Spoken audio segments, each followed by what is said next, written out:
క్రీస్తు ప్రభునందు ప్రియ సహోదరి సహోదరులారా, మనం ఈనాడు సామాన్య కాలంలో 15వ ఆదివారంలో ఉన్నాం. ఈనాటి దివ్య గ్రంథ పఠనాలు మొదటి పట్టణము ద్వితీయోపదేశకాండము 30వ అధ్యాయం 10వ వచనం నుంచి 14వ వచనం వరకు, సువిశేషం లోకాశుభవార్త 10వ అధ్యాయం 25వ వచనం నుంచి 37వ వచనం వరకు మనం ఆలకించాం.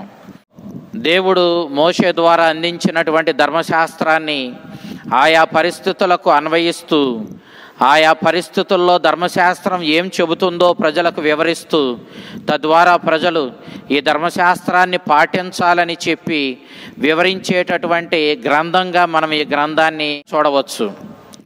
ఈ గ్రంథంలో ముఖ్యంగా మోషే బబిలోనియా ప్రవాసంలో ఉన్నటువంటి యూదులను ఉద్దేశించి మాట్లాడినట్లుగా మనం ఈ మొదటి పట్టణాన్ని చూస్తూ ఉన్నాం. రచయిత ఈ ధర్మశాస్త్ర నియమాలను మోషే నోటిలో పెట్టి, మోషేయే ఆ బబిలోనియా ప్రవాసంలో ఉన్న వాళ్ళని హెచ్చరించినట్లుగా మనకు వివరించాడు. ఈ ధర్మశాస్త్రము ఏదో ఆకాశం నుండి వచ్చిందో లేదా సముద్రాల ఆవల వైపు నుండి వచ్చిందో కాదు, సహజంగా అది మన జీవితంలో ఉంటూ మనందరికీ బాగా సుపరిచితమైనటువంటి జీవిత సత్యాలతోనూ జీవిత నియమాలతోనూ కూడిందంటూ రచయిత మనకి వివరించాడు. ఈ ధర్మశాస్త్రాన్ని మనం చూసినప్పుడు ఇది దేవుడు మోషేకి సినాయి పర్వతం మీద అందించిన 10 ఆజ్ఞల ఆధారంగా రూపొందినటువంటి ధర్మశాస్త్ర నియమాల యొక్క సమాహారం అని మనం గమనిస్తాం. నిర్గమకాండము 20వ అధ్యాయము 2వ వచనం నుంచి 16వ వచనం వరకు మనం గమనించినప్పుడు దేవుడు స్వయంగా తన ఆజ్ఞలను మోషే ద్వారా ఇశ్రాయేలు ప్రజలకు అందించినట్లుగా మనం చూస్తూ ఉన్నాం. ఈ 10 ఆజ్ఞల వివరణతో ధర్మశాస్త్రం రూపొందింది. ఈ ధర్మశాస్త్రము స్వయంగా దేవుడిచ్చినటువంటి నియమాలని, ఈ ధర్మశాస్త్రాన్ని పాటించు వాళ్ళు తప్పకుండా నిత్య జీవాన్ని పొందుతారని గట్టిగా నమ్మేవాళ్ళు. ఈ ధర్మశాస్త్రాన్ని పాటించు వాళ్ళు ఆ వాగ్దాన భూమిలో అడుగు పెడతారు. వారు వారి యొక్క బిడ్డలు సురక్షితంగా సుభిక్షంగా ఎలాంటి లోటు లేకుండా సిరి సంపదలతో తొలతూగుతూ శత్రు భయం లేకుండా వాళ్ళు సుఖంగా బ్రతకాలి అని అంటే ఖచ్చితంగా ఈ ధర్మశాస్త్రాన్ని తూచా తప్పకుండా పాటించవలసిన వారై ఉన్నారని మోషే స్పష్టంగా తెలియజేయడాన్ని మనం చూస్తూ ఉన్నాం. ఈ ధర్మశాస్త్రాన్ని అశ్రద్ధ చేసే ఈ యూదులు బబిలోనియాలో ప్రవాసంలో ఉన్నారు. అయితే ఈ ప్రవాసం నుంచి వాళ్ళు బయటపడాలి అని అంటే ఖచ్చితంగా మరలా ఈ ధర్మశాస్త్రం వైపు తిరిగి రావాలి. ఈ ధర్మశాస్త్రం ఏమీ కొత్తది కాదు. దానిని పాటించడం ద్వారా దేవుని బిడ్డలుగా మరలా వీళ్ళు రూపొందుతారు. వాళ్ళు ఏ వాగ్దాన భూమిని అయితే పోగొట్టుకొని పరాయి దేశానికి బానిసలుగా వెళ్ళారో మరలా ఆ బానిసత్వాన్ని అంతమొందించుకొని వాళ్ళ సొంత వాగ్దాన భూమిని చేరుకోవాలన్న వాళ్ళు ఈ ధర్మశాస్త్ర నియమాలను పాటించవలసిన వారై ఉన్నారు. ఈ ధర్మశాస్త్ర నియమాలు పాటించడం ద్వారా వాళ్ళు దేవునికి దగ్గర అవుతారు, దేవుడిచ్చే నిత్య జీవాన్ని పొందుకుంటారు. కాబట్టి ఈ ధర్మశాస్త్రాన్ని తూచా తప్పకుండా మన జీవితంలో పాటించాలి అని చెప్పి ఇశ్రాయేలీయులకు మోషే ప్రబోధించడాన్ని మనం మొదటి పట్టణంలో ఆలకిస్తూ ఉన్నాం. ఈ యూదుల్లో ప్రముఖంగా పరిసయ్యులు మరి ఎక్కువగా ఈ ధర్మశాస్త్రాన్ని అధ్యయనం చేయడం, ధ్యానించడం, దానిని జీవితంలో పాటించడం, ధ్యేయంగా జీవించడాన్ని మనం చూస్తూ ఉన్నాం. ఈనాడు పరిసయ్య వర్గానికి చెందినటువంటి ఒక ధర్మశాస్త్ర బోధకుడు యేసుక్రీస్తు దగ్గరకు వచ్చి ఆజ్ఞలన్నిటిలోనూ ప్రధానమైన ఆజ్ఞ ఏది అని ప్రశ్నిస్తూ ఉన్నాడు. ఈ ధర్మశాస్త్ర బోధకునికి ఈ ధర్మశాస్త్రం మీద ఎలాంటి పట్టు లేక ప్రశ్నించడం లేదు. అతనికి విషయం తెలుసు. అయినా క్రీస్తు ఏమి సమాధానం చెప్తాడో తెలుసుకోవడం కోసం అతడి ప్రయత్నం చేసినట్లుగా లోకాశుభవార్త 10వ అధ్యాయం 25వ వచనం నుంచి 37వ వచనం వరకు నేటి సువిశేషంలో మనం ఆలకిస్తూ ఉన్నాం. ప్రభుని రబ్బాయి అని సంబోధించాడు. రబ్బాయి అనగా బోధకుడా అని అర్థము. అయితే అతడు అడిగినటువంటి ప్రధానమైన ఆజ్ఞ గూర్చి సమాధానం చెప్పేటప్పుడు యేసుక్రీస్తు తిరిగి ఆయనను ప్రశ్నించడాన్ని మనం చూస్తూ ఉన్నాం. అప్పుడు ఆ బోధకుడు ఆజ్ఞలన్నిటిలోనూ ప్రధానమైన ఆజ్ఞను ద్వితీయోపదేశకాండము 6వ అధ్యాయం 5వ వచనాన్ని ఆధారంగా చేసుకొని నీ దేవుడైన ప్రభువును నీ పూర్ణ హృదయంతోనూ నీ పూర్ణ ఆత్మతోనూ నీ పూర్ణ శక్తితోనూ ప్రేమించుము అని సమాధానం ఇచ్చాడు. అంతే రీతిలో లేవియ కాండము 19వ అధ్యాయం 18వ వచనాన్ని ఆధారంగా చేసుకొని నిన్ను నీవు ప్రేమించుకునేటట్లే నీ పొరుగువారిని ప్రేమించుము అనేది ధర్మశాస్త్రపు మూల నియమమని, మూల శాసనమని అతడు తెలియచేయడాన్ని మనం చూస్తూ ఉన్నాం. ఎప్పుడైతే ఇతడు ఈ సమాధానం ఇచ్చాడో ప్రభువు అతన్ని అభినందించాడు. అయితే నీవు వెళ్ళి ఈ ధర్మశాస్త్రాన్ని పాటించమని చెప్పాడు. ఆ సందర్భంలో ఈ ధర్మశాస్త్ర బోధకుడు ప్రభువుని మరొకసారి ప్రశ్నిస్తూ ఉన్నాడు, నా పొరుగువాడు ఎవరు? నిజానికి ఇతనికి పొరుగువాడు ఎవరు అని తెలియక కాదు. యూదుల ధర్మశాస్త్రం, యూదుల యొక్క రబ్బాయిలు బోధించే బోధను ఆధారంగా చేసుకుని చూస్తే నీ పొరుగువాడు నీ తోటి యూదుడేనని, ఎవరెవరైతే పొరుగువాడిని ప్రేమించాలనుకుంటున్నారో వాళ్ళందరూ నీ తోటి యూదుడిని ప్రేమించడమే పొరుగువాడిని ప్రేమించడమని ప్రబోధించడం అతనికి తెలుసు. అయితే క్రీస్తు ఏ విధమైన సమాధానం ఇస్తాడో తెలుసుకోగోరి అతడు నా పొరుగువాడు ఎవడు అని ప్రశ్నించాడు. అందుకు యేసుక్రీస్తు అతనికి ఒక చిన్న కథను చెబుతూ ఉన్నాడు. యూదుడు ఒకడు యెరూషలేము నుండి యెరికో నగరానికి ప్రయాణమై వెళుతూ ఉన్నాడు. మార్గమధ్యంలో ఆ కొండల మధ్యగా సాగిపోయేటటువంటి ఆ దోవలో దొంగలు ముఠ అతని మీద పడి అతని దగ్గరున్న సమస్తాన్ని దోచుకొని అతన్ని కొట్టి కొన ఊపిరితో వదిలి వెళ్ళిపోయింది.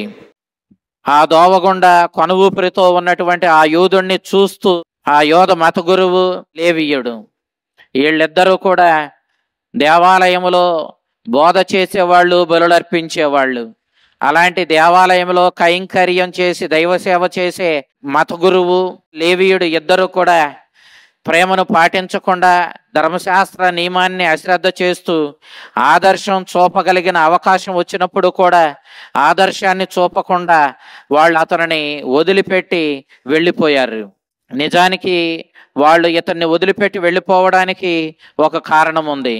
యోధ ధర్మశాస్త్రం ఏ వ్యక్తి అయినా రక్తంతో కూడినటువంటి అనారోగ్యం కానీ, గాయాలతో కూడిన ఇబ్బందికరమైన పరిస్థితి కానీ ఉన్నప్పుడు ఆ వ్యక్తిని రక్తంతో సంబంధం ఉన్నటువంటి సమస్యలు కాబట్టి వారిని అపవిత్రంగా భావించాలి అని చెప్పి యోధ ధర్మశాస్త్రం చెబుతుంది.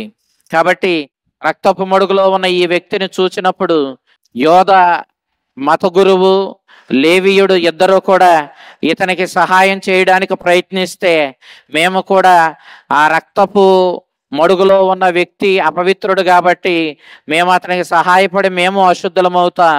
ఇక మేము దేవాలయానికి యెరూషలేమునకు వెళ్ళి దైవ సేవ చేయడానికి అవకాశం ఉండదు. కాబట్టి మేము తిరిగి వెళ్ళి స్నానం చేసి శుద్ధులం అవ్వడానికి బలులర్పించి శుద్ధీకరణ నియమాలు పాటించిన తరువాత మాత్రమే మేము మరలా దేవాలయపు దైవ సేవ చేయడానికి వీలవుతుంది. కాబట్టి ఈ ఇబ్బంది అంతా మాకెందుకు అని వాళ్ళు భావించి అతన్ని ఆ కొన ఊపిరితో ఉన్నటువంటి ఆ యూదుణ్ణి అక్కడే వదిలిపెట్టి వెళ్ళిపోయారు. వాళ్ళు స్వార్థం చూసుకున్నారు. ప్రేమను ప్రదర్శించే అవకాశం వచ్చినప్పుడు ప్రేమను ప్రదర్శించకుండా వాళ్ళు స్వార్థాన్ని ప్రదర్శించి వెళ్ళిపోయారు. కానీ అదే దోవలో ఒక సమరీయుడు ప్రయాణమై వెళుతూ ఉన్నాడు. నిజానికి సమరీయులకు యూదులకు పడేది కాదు. దేవుని యొక్క ధర్మశాస్త్ర నియమాల విషయంలో, యూద ఆచారాలను పాటించే విషయంలో చాలా గొడవలు పడుతూ ఉండేవాళ్ళు. ఇశ్రాయేలీయులు సమరీయులను అంటరాని వాళ్ళుగా చూచేవాళ్ళు. వాళ్ళు ధర్మశాస్త్రాన్ని పాటించడం లేదని, వాళ్ళు ఇతరులతో సంబంధం కలిగి ఉండడం వల్ల వాళ్ళు ధర్మశాస్త్ర నియమాలు మీరారని, వాళ్ళ రక్తం అశుద్ధమయ్యిందని, అపవిత్రులయ్యారని వాళ్ళ మీద నెపం మోపుతూ ఉండేవాళ్ళు. సమరీయులతో సంబంధం కలిగినటువంటి ఏ వ్యక్తిని కూడా వాళ్ళు శుద్ధులుగా భావించేవాళ్ళు కాదు, వాళ్ళని అశుద్ధులు అనేవాళ్ళు. ఈ సమరీయులు కూడా తిరిగి ఇశ్రాయేలీయులను మీరే అశుద్ధులంటూ వారిని తిరస్కరిస్తూ ఉండేవాళ్ళు.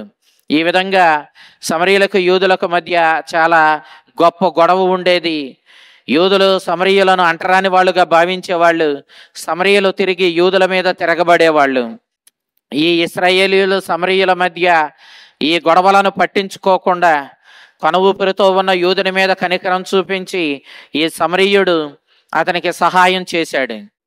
అతన్ని సత్రం దగ్గరకు తీసుకుని వెళ్ళి అతడు కోలుకోవడానికి కావలసినటువంటి అన్ని ఏర్పాట్లు చేశాడు.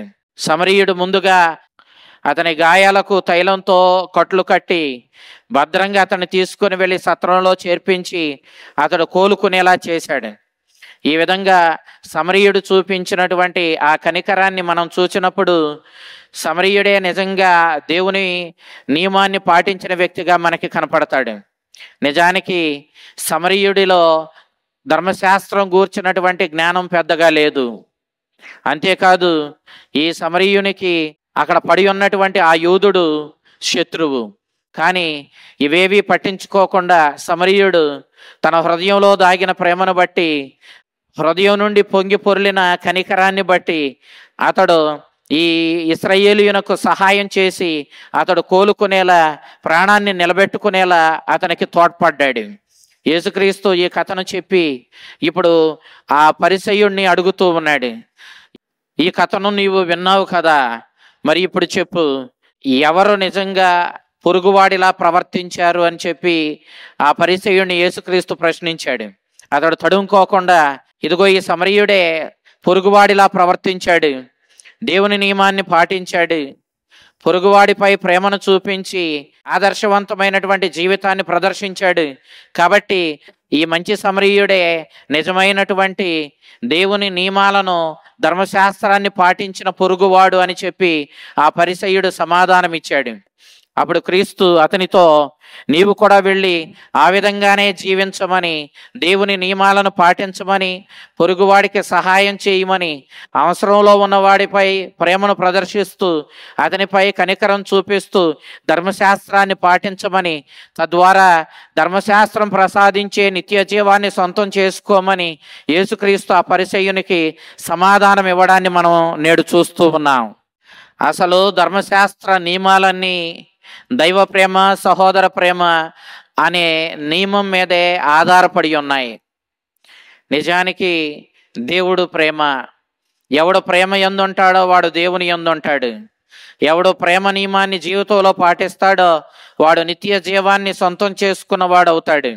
నిజమైన ప్రేమకు ఈ ప్రాంతం వాడని, ఈ కులం వాడని, మిత్రుడని, శత్రువని, తన మన భేదం లేకుండా ఎవరెవరైతే నిజంగా ఆపదలో ఉన్నారో, అవసరంలో ఉన్నారో తెలుసుకొని చెయ్యగలిగినటువంటి నిండు సహాయాన్ని చేసే ప్రేమ కలిగినటువంటి జీవితం జీవించాలని, ఈ ప్రేమ మనకు జీవాన్ని తెస్తుందని, మనల్ని దేవుని బిడ్డలుగా దైవరాజ్యానికి వారసులుగా మారుస్తుందని, ఈ ప్రేమను పాటించడమే మనందరి కర్తవ్యమని యేసుక్రీస్తు ఈనాడు ఈ కథ ద్వారా మనకు తెలియచేస్తూ ఉన్నాడు.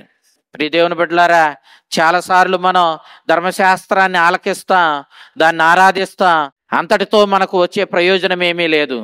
ఆలకించినటువంటి ఆ ధర్మశాస్త్రాన్ని మన జీవితంలో పాటించినప్పుడు నిజంగా మనము ఈ ధర్మశాస్త్రం అనుగ్రహించే ఆ నిత్య జీవానికి వారసులం అవుతాం. ఈనాడు ధర్మశాస్త్రాన్ని పాటించమని, ధర్మశాస్త్రాన్ని పాటించి దేవుణ్ణి సంతోషపెట్టే జీవితాలు కలిగి ఉండాలని మొదటి పట్టణం చెప్తుంది. ఈనాడు యేసుక్రీస్తు లూకా శుభవార్తలో ధర్మశాస్త్రాన్ని జీవితంలో పాటించండి, ధర్మశాస్త్ర మూల నియమమైన ప్రేమను పాటించండి, ప్రేమను జీవితంలో పాటించి ప్రేమే జీవం కావున ప్రేమించేవాడు జీవమందున్నాడు కావున ప్రేమను పాటించి నిత్య జీవాన్ని సొంతం చేసుకొని ఆ ప్రేమమయుడైన, ఆ కరుణామయుడైన దేవుని ప్రియమైన బిడలుగా రూపొందమని క్రీస్తు ప్రభు ఈనాడు ఈ సువిశేషం ద్వారా తెలియచేస్తూ ఉన్నాడు. అలాంటి ప్రేమతత్వాన్ని మన జీవితంలో పెంపొందించుకుందాం.